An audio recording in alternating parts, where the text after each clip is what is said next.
الحمد للہ رب العالمین والصلاة والسلام علی رسولہ محمد وعلی آلہ واصحابہ اجمعین اما بعد فاعوذ باللہ السمیع العلیم من الشیطان الرجیم بسم اللہ الرحمن الرحیم۔ کچھ اسٹوڈنٹس ایسے ہوتے ہیں جو سب کچھ لکھنا چاہتے ہیں مگر سارا کچھ لکھ نہیں سکتے، اور کچھ ایسے ہوتے ہیں جن کو ترتیب ذہن میں نہیں رہتی اس لیے وہ لکھتے نہیں۔ تو اس کے درمیان کا جو راستہ ہے وہ یہی ہے کہ پوائنٹس جو ہے نا، اہم بات، ساری باتیں نہیں، جو آپ کی ضرورت کی بات ہے، اور یہ جو الفاظ ہم پڑھتے ہیں، الفاظ کی تشریح کرتے ہیں، یا کوئی مسئلہ بیچ میں آ جاتا ہے یا آپ کو سمجھ آتی ہے ہاں یہ وہ سوال تھا جس کا جواب مجھے یہاں مل رہا ہے، وہ پوائنٹس ہوتے ہیں، ان کو پوائنٹس بنا کے بندہ لکھتا جائے۔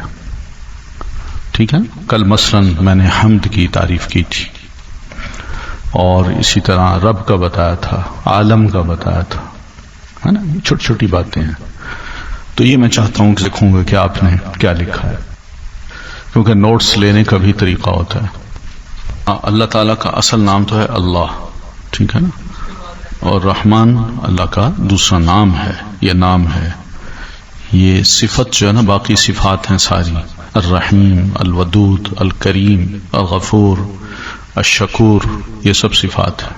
اللہ تعالیٰ کے پاس کلی اختیارات ہیں، سب اختیارات ہیں، اور جو چاہے وہ کر سکتا ہے۔ ہمارے پاس جو کچھ ہے، اپنی صحت ہے، اپنی کپڑے ہیں، اپنا پیسہ ہے، اس کی تعریف نہیں کی جاتی، اس کی مدح کی جاتی ہے، حمد نہیں کی جاتی، کیونکہ ایک اضطراری کیفیت ہے، یہ میرے پاس میرے اختیار سے یہ چیزیں نہیں آئیں، ٹھیک ہے نا۔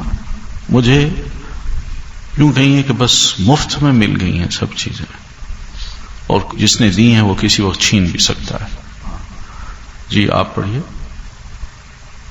رب، بس یوں سمجھ لیجئے کہ جو ایک شے پیدا کرتا ہے ذرے کے برابر، پھر اس کو تکمیل تک پہنچاتا ہے، ٹھیک ہے نا، اور اس کی جتنی بھی ضروریات ہوتی ہیں ان کو بھی پورا کرتا ہے، اس کو رب کہتے ہیں۔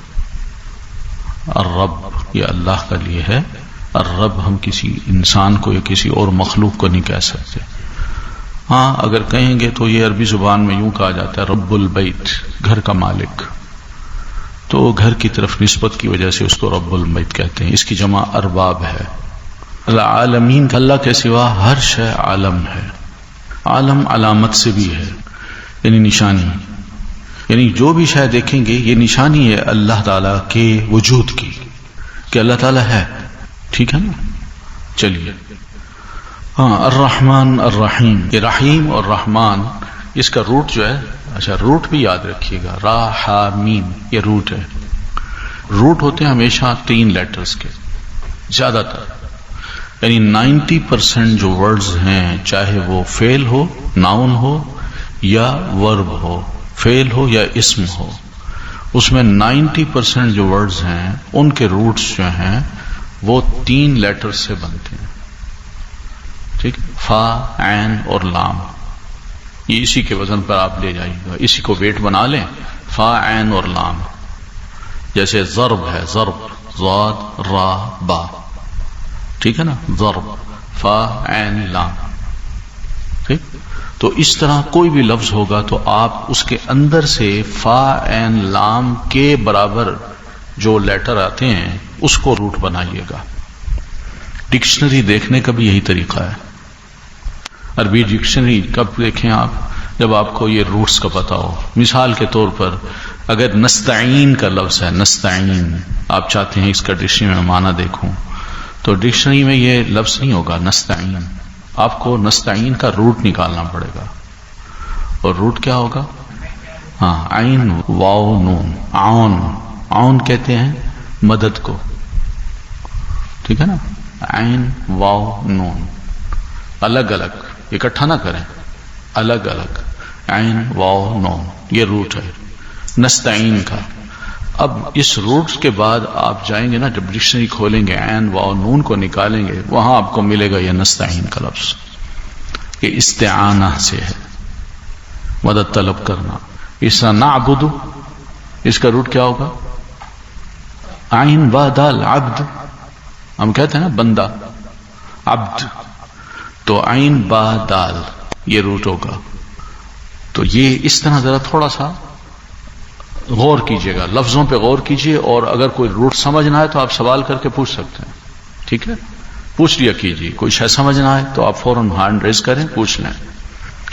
عین با دال، چلیے تو مالک یوم الدین، مالک کو مالک بھی پڑھا گیا اور ملک بھی پڑھا گیا ہے، ٹھیک ہے نا؟ مالک کو ملک بھی پڑھا گیا ہے۔ مالک کس کو کہتے ہیں اور ملک کس کو کہتے ہیں، یہ تھوڑا سا فرق بتایا تھا میں نے۔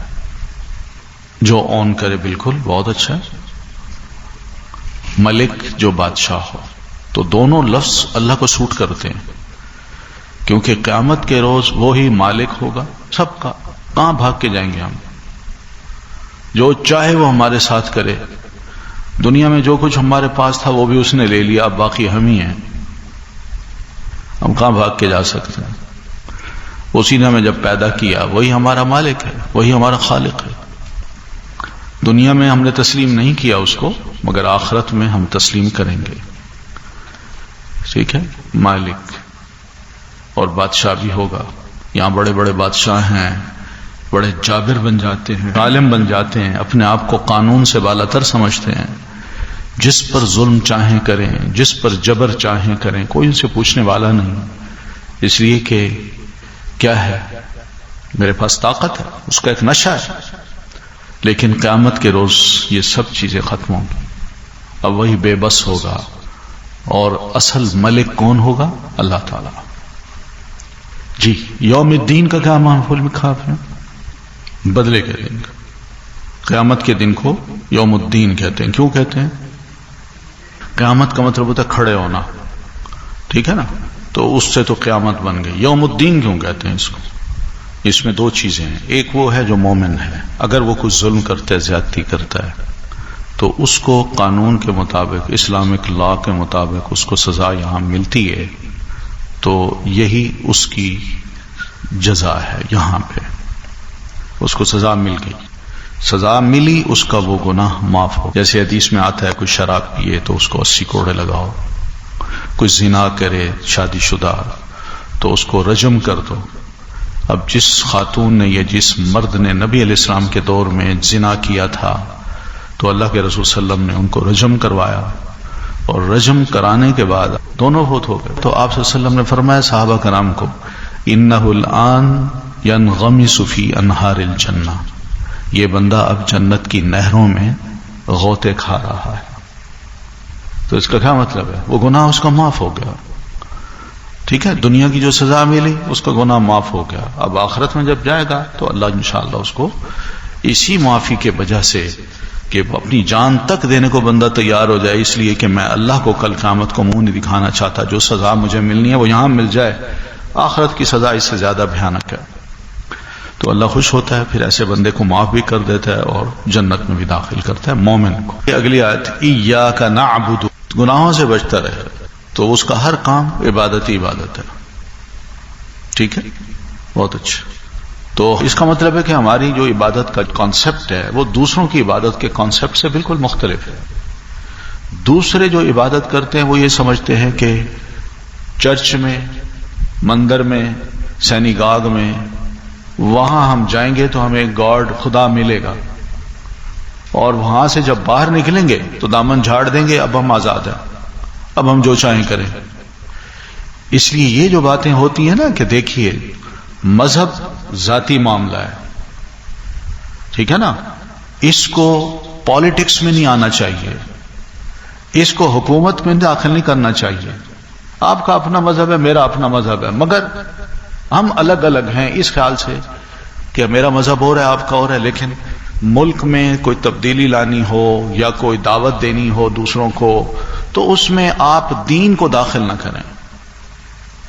آپ بزنس کرنا چاہتے ہیں تو بھائی وہ ٹھیک ہے، آپ حلال حرام کی تمیز نہ کریں، آپ ہمیں یہ سمجھائیں نا کہ بھئی یہ سود نہ لو، یہ کرو وہ کرو، یہ ہمیں نہ سمجھاؤ، یہ میرا معاملہ ہے، یہ ذاتی معاملہ ہے۔ تو مذہب کو کیا سمجھتے ہیں دوسرے؟ وہ کہتے ہیں چار دیواری کے اندر جو ہم عبادت کرتے ہیں کسی بھی عبادت گاہ میں، بس وہیں ہمیں اللہ ملتا ہے، اور اس کے باہر ہم آزاد ہیں۔ یہ ان کا کانسیپٹ ہے، مگر ہمارا کیا ہے؟ ہمارا یہ ہے کہ مسجد کے اندر بھی ہمیں اللہ ملتا ہے اور مسجد کے باہر بھی. ہم اگر مسجد میں اس خیال سے آتے ہیں کہ اللہ کے حضور ہم کھڑے ہیں اور اللہ ہمیں دیکھ رہا ہے، ہماری دعاؤں کو سنتا ہے، تو وہ اللہ مسجد سے نکلتے ہی کوئی بہرا نہیں ہو جاتا. وہاں بھی دیکھ رہا ہوتا ہے، وہاں بھی سن رہا ہوتا ہے، وہاں بھی چیک کر رہا ہوتا ہے. سمجھ آئی نا؟ تو عبادت کا جو کانسیپٹ ہے ہمارے ہاں، وہ چار دیواری کے اندر بھی ہے اور چار دیواری کے باہر بھی. میں گھر میں ہوں، وہاں بھی اللہ کی عبادت کروں. میاں بیوی آپس کے ان کے تعلقات، بچوں کی تربیت، گھر کا ماحول، دکان، آفس، ہر جگہ میں ضرور دیکھوں کہ اللہ مجھے کیا کہتا ہے، اور جب چاہتا ہے میں ویسی چلوں. اس کا نام ہے عبادت. بڑا براڈ کانسیپٹ ہے ہمارے ہاں عبادت کا. اس لیے تو مومن کا ہر عمل اللہ تعالیٰ کے ہاں قابل ثواب ہے، نیک عمل جو بھی کرتا ہے. لیکن اگر گناہ کرتا ہے تو اللہ کو بڑا افسوس ہوتا ہے، دکھ ہوتا ہے اس کو. ٹھیک ہے. وَإِيَّاكَ نَسْتَعِينُ. کیا مدد چاہتے ہیں؟ ایک تو مدد میں آپ سے بھی لے سکتا ہوں کہ میں آپ سے کہوں ذرا یہ کتاب اٹھا کے مجھے دے دیجیے، یہ مدد ہے جو آپ میری کر رہے ہیں، ہے نا؟ تو اس معاملے میں بھی ہم اللہ تعالیٰ سے مدد مانگیں گے. جو سامنے ہے اس سے مدد لی جا سکتی ہے، لیکن ایک وہ ہے جو سامنے نہیں ہے، موجود ہی نہیں ہے. اللہ تعالیٰ کی ذات تو زندہ ہے نا، الحی ہے نا، القیوم ہے نا، وہ ہمارا خالق ہے، مالک ہے، ہم اس کو تو مانتے ہیں. لیکن اللہ کے علاوہ جو دوسرے ہیں وہ اگر ہمارے سامنے موجود نہیں ہیں تو کیا ہم ان سے مدد مانگیں؟ یہ مطلب ہے ان سے ہم مدد نہیں مانگ سکتے، بلکہ کس سے مانگیں گے؟ اللہ تعالیٰ سے. ٹھیک ہے. آپ سامنے ہیں، میں آپ سے کہہ سکتا ہوں کیونکہ آپ موجود ہیں. لیکن آپ جیسے لوگ اگر دنیا میں کسی وقت تھے اور آج نہیں ہیں، یا وہ مخلوق جو اللہ نے پیدا کر رکھی جو ہماری آنکھوں سے اوجھل ہے، فرشتے ہیں، یا اسی طرح جن ہیں، اور بہت سی خرافات کی صورت میں ہمارے کچھ خیالات ہیں، دیو ہیں، پریاں ہیں، پتہ نہیں کیا کیا کانسیپٹس ہیں، تو ان کے بارے میں ہم یہ سوچیں ہم ان سے بھی مدد مانگتے ہیں. کیا یہ درست ہے؟ نہیں.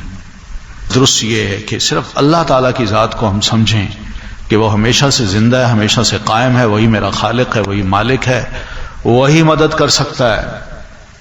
اور وہ کب ہوتی ہے مدد؟ کب ضرورت پڑتی ہے؟ جب انتہائی مشکل میں یا میں مصیبت میں آ جاؤں، انتہائی مشکل میں. تو ایسی مشکل حالات میں میں بجائے اس کے کہ لوگوں کے آگے رہوں، ان سے مدد مانگتا رہوں، میں کہوں اللہ تجھ سے مدد چاہیے میری. مسلمان مجاہدین، ہماری فورسز جب بارڈر پہ کھڑی ہوتی ہیں دشمن کے سامنے، تو ایک دوسرے کے تو وہ ساتھی ہوتے ہیں، مگر اس موقع پر مسلمان مجاہدین کا، ہماری مسلمان فورسز کا یہاں یہ عقیدہ ہوتا ہے اور دل سے یہ دعائیں کر رہے ہوتے ہیں، اللہ یہ جنگ ہم شروع کر رہے ہیں، اب تیری طرف سے مدد آنی چاہیے. ٹھیک ہے نا؟ تو وہ مدد کیا ہوتی ہے؟ ان کو یہ علم ہے ہماری تعداد، ہمارا اسلحہ، ساری تیاریاں یہ کچھ نہیں کر سکتی جب تک کہ اللہ کی مدد شامل حال نہ ہو. تو مشکلات میں اور مصائب میں انسان کی زندگی میں بے شمار دکھ آتے ہیں، وفاتیں ہوتی ہیں، عزیز ترین چیزیں چھین جاتی ہیں ہم سے، بڑا دکھ ہوتا ہے، بڑے ارمان ہوتے ہیں. تو ایسی صورت میں انسان کیا دکھی رہے؟ اس دکھ کو اپنے دل میں بسا لے اور دکھی رہ کے اپنے آپ کو مار دے؟ نہ، اس کے لیے بھی کہا ہے کہ اللہ سے مدد مانگو. ٹھیک ہے.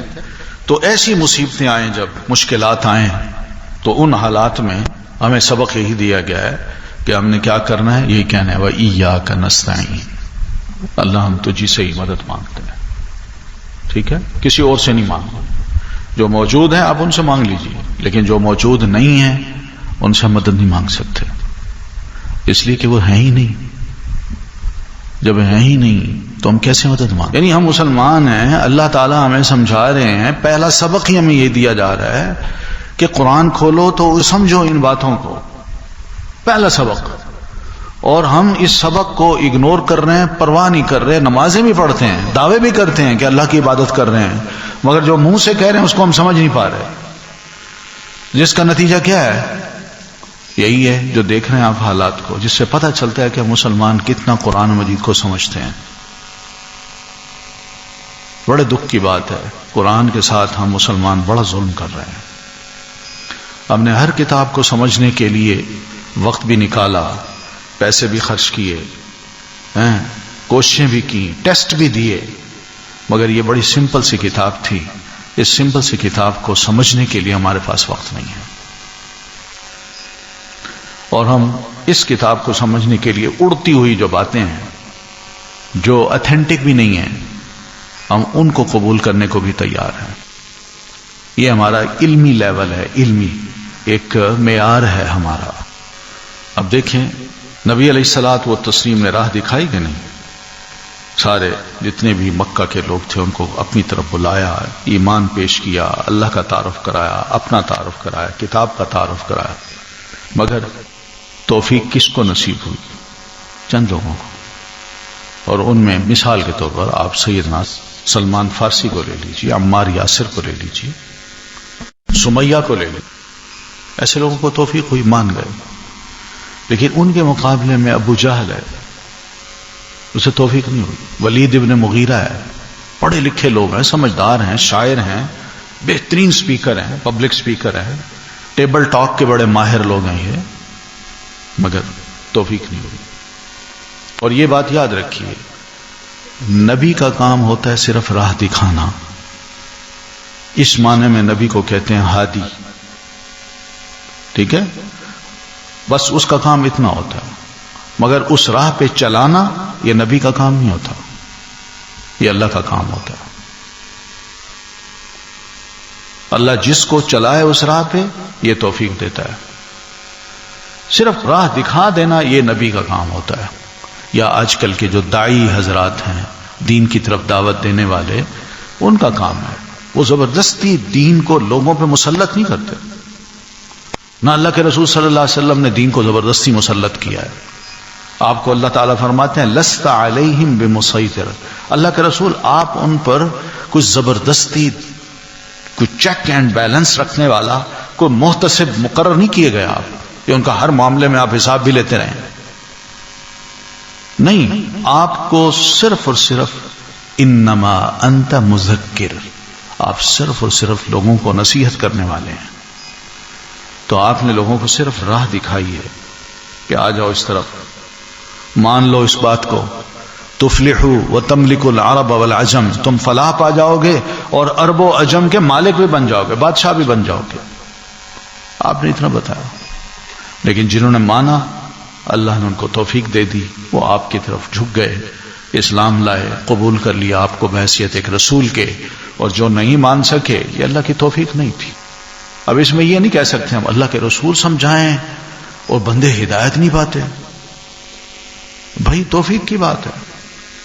آپ دیکھیں اس وقت دنیا میں قرآن مجید کی بہت سے لوگ خدمت کر رہے ہیں، حتیٰ کہ نان مسلمز جو ہیں ان کا بھی ٹرانسلیشن شائع ہو چکے ہیں، جرمنی میں، فرینچ میں، انگلش میں، مختلف اور زبانوں میں شائع ہو چکے ہیں۔ اور جب یہ ترجمہ ہم پڑھتے ہیں تو کہتے ہیں یار یہ اس نے قرآن مجید کا ترجمہ کر لیا، مسلمان نہیں ہوا؟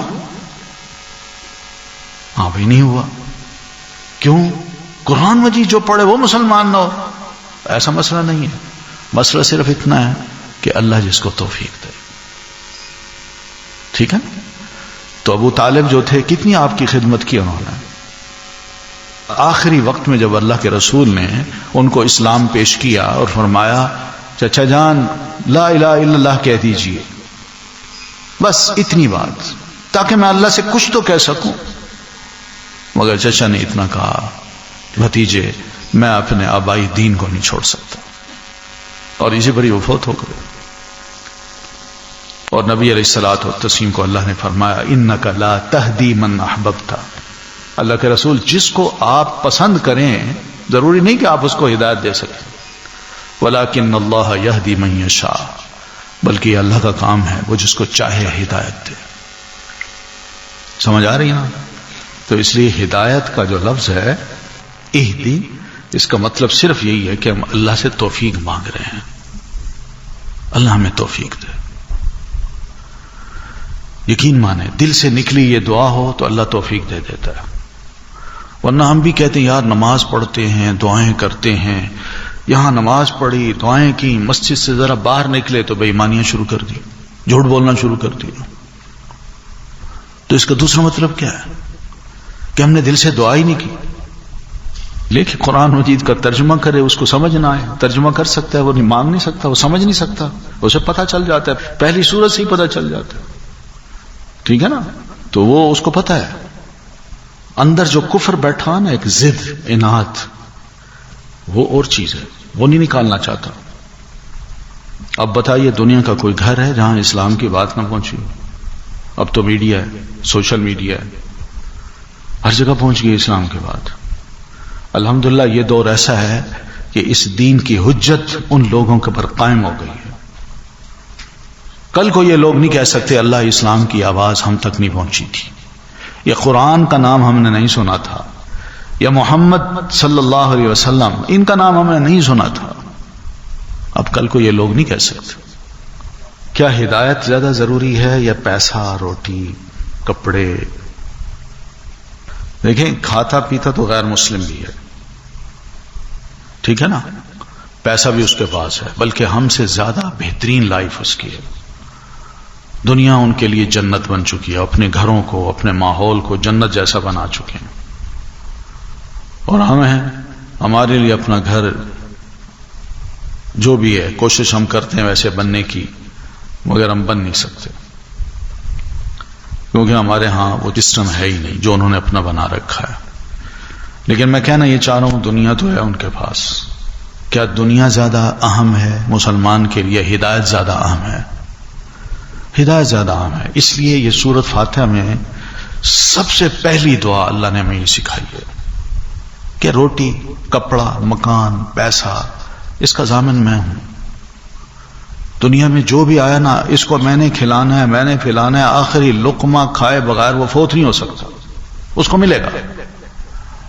یہ اللہ تعالیٰ نے فرمایا الا علی اللہ رزقها، کوئی بھی رینگنے والی شے ایسی نہیں جس کا رزق اللہ تعالیٰ پر نہ ہو. نحن نرزقکم وإیاکم، اور ماں باپ ہم تمہیں بھی رزق دیتے ہیں اور آنے والے جو بچے ہیں ان کو بھی دیں گے، یہ اللہ تعالیٰ فرماتے ہیں. ٹھیک ہے؟ تو کھانا پینا پہننا سب معاملے اللہ نے اپنے ذمہ لے رکھے ہیں. لیکن جو چیز ہمیں ضرورت ہے وہ ان کی نہیں ہے، نہ پیسوں کی ضرورت ہے، نہ کاروبار کی، نہ کسی گھر کی، نہ اور چیزوں کی، یہ سب. لیکن جو اصل چیز ہے وہ ہدایت ہے. اس لیے پہلی دعا یہ اللہ تعالیٰ نے ہمیں یہ سکھائی ہے کہ ہم اس سے دعا کریں کہ اہدنا، اللہ تو ہمیں ہدایت دے، الصراط المستقیم، سیدھی راہ کی. ہماری سب سے بڑی ضرورت یہ ہے. اسی سے کیا ہے؟ پل صراط بھی ہے. یعنی وہ جو پل صراط ہے وہ اتنا باریک ہوگا، جو تیز دھاری تلوار ہے اس سے بھی زیادہ باریک. ٹھیک ہے؟ تو یعنی اس کو کراس کر کے بندے جنت میں جائیں گے، ورنہ کٹ کٹ کے نیچے گرتے جائیں گے، نیچے دوزخ ہوگی. تو مراد کیا ہے پھر اس سے؟ صراط سے کیا مراد ہوئی پھر؟ مقصد یہ کہ اگر یہ تلوار کی دھار پہ ہمیں چلنا پڑے تو ہم کیسے چلیں گے؟ محتاط ہو کے چلیں گے کہ نہیں؟ ہے نا؟ اچھی طرح مینٹلی تیار ہو کے، محتاط ہو کے، اور اپنے آپ کو بچاتے. یعنی زندگی میں بہت سی ایسے مسائل ہیں کہ جو گناہوں کی طرف بھی کھینچتے ہیں، جو شر بھی کروا سکتے ہیں ہم سے، خیر سے دور کر دیتے ہیں. تو یہ ساری محتاط زندگی کا نام ہے.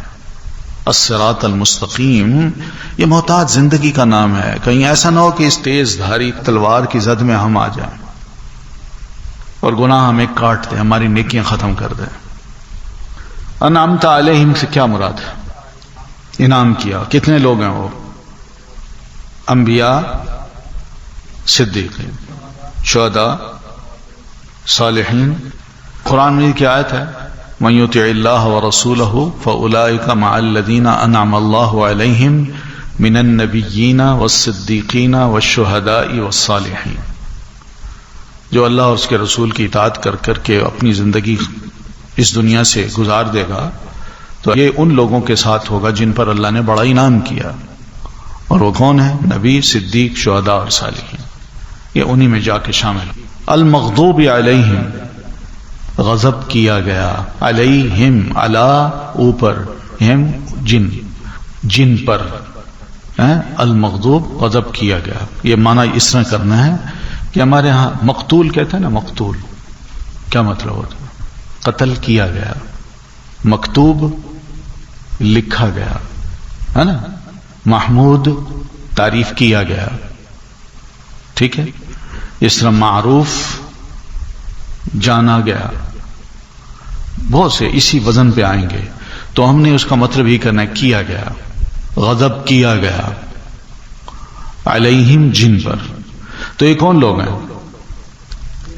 جن کے پاس علم تھا شریعت کا مگر عمل نہ کیا تو اللہ ان پر غضبناک ہوتا ہے۔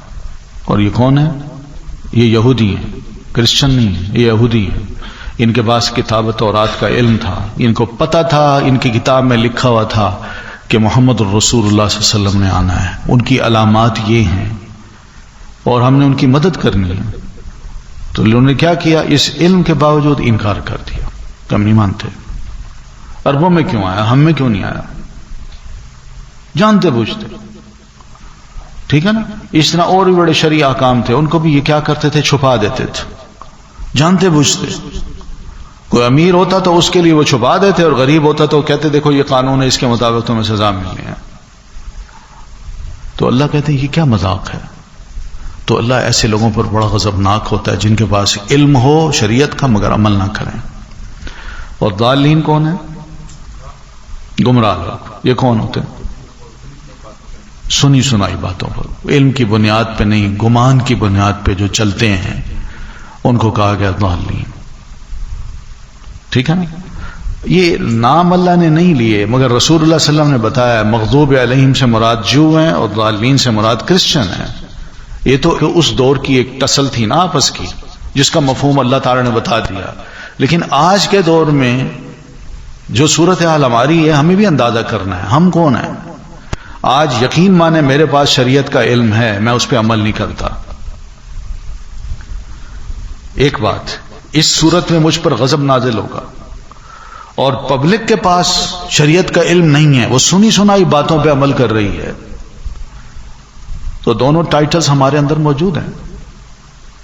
اس لیے جو کچھ ہمارے ساتھ ہو رہا ہے یہ کوئی ایسے نہیں ہو رہا، ایویں ہی نہیں ہو رہا، کچھ وجہ ہے اس کی، اور وجہ یہی ہے کہ جن کے پاس شریعت کا علم ہے وہ اس کے مطابق عمل نہیں کر رہے، اور پبلک کو بتاتے نہیں ہیں، اور جو پبلک وہ بیچاری سننا نہیں چاہتی، وہ کہتی جو سنی سنائی باتیں ہوں گی اس پہ ہم عمل کر لیں گے، بس اس کو شوق ہی نہیں ہے۔